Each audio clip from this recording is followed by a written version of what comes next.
Okay, let's get into this. We're doing a deep dive into Argentina, late 2025. What our sources are showing is this really remarkable shift. It is. It's a move away from just, crisis management and into something else entirely. A new phase of political consolidation. And what's so interesting is the paradox at the heart of it all. Exactly. Analysts are calling it hegemonic consolidation.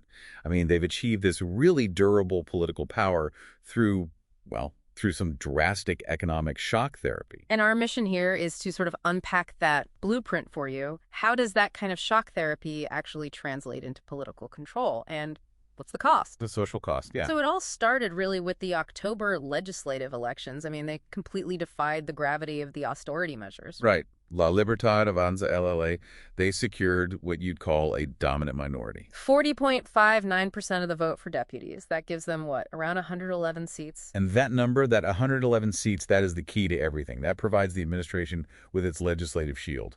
Okay, so what does that mean in practice? It means they control over a third of the seats in both chambers.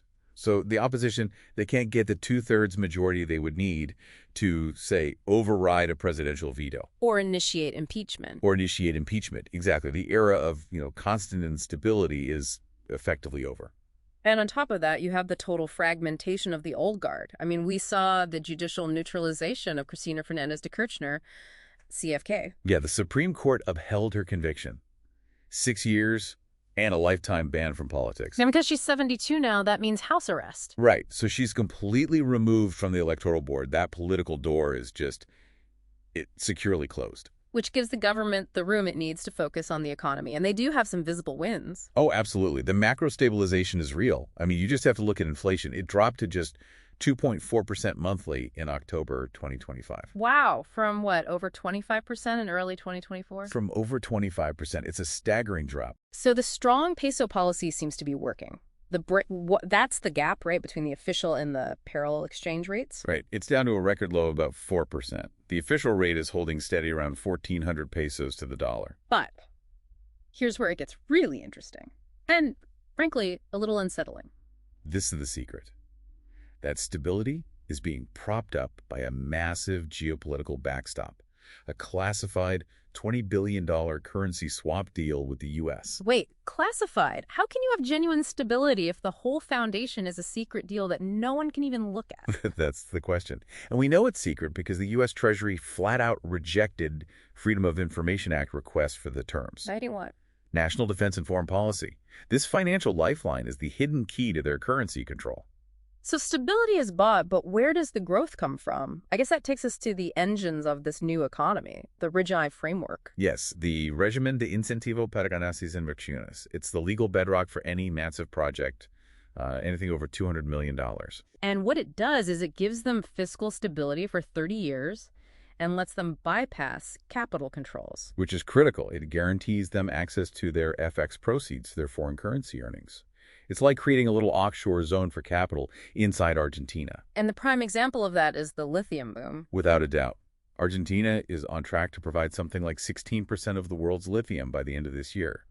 You see these huge deals, like Rio Tinto's $6.7 billion acquisition of Arcadium lithium assets. But we have to talk about the other side of this, the cost. Because while these big export sectors are booming, the domestic economy is in a deep recession. Poverty is still historically high, around 31.6% for the first half of 2025. That's the social deficit right there. You have a fiscal surplus, but at a huge human cost for almost a third of the population. And that frustration just boiled over with the unrest around the public university. Like the budget freeze. Exactly. The president vetoed a congressional bill to increase their funding, and he used that LLA legislative shield we talked about to protect the fiscal surplus. Creating a really deep scar with the middle class. A very deep scar. It polarized the whole recovery. So to sum it all up for you, Argentina in late 2025 is a country of just stark contrasts. You have fiscal surpluses right next to these huge social deficits, geopolitical alignment with the U.S., but isolation in the region. The consolidation of power is complete, and that libertarian direction is set, all shielded by that secret $20 billion swap. Which leaves us with a pretty provocative final thought. It does. In this new dual economy, if only these big extractive sectors are thriving because of Rajai, how long can the government actually maintain popular support? And maybe more importantly, how long can they sustain that strong peso before the pressure for transparency on that classified deal forces a correction and threatens the very stability they fought so hard to build?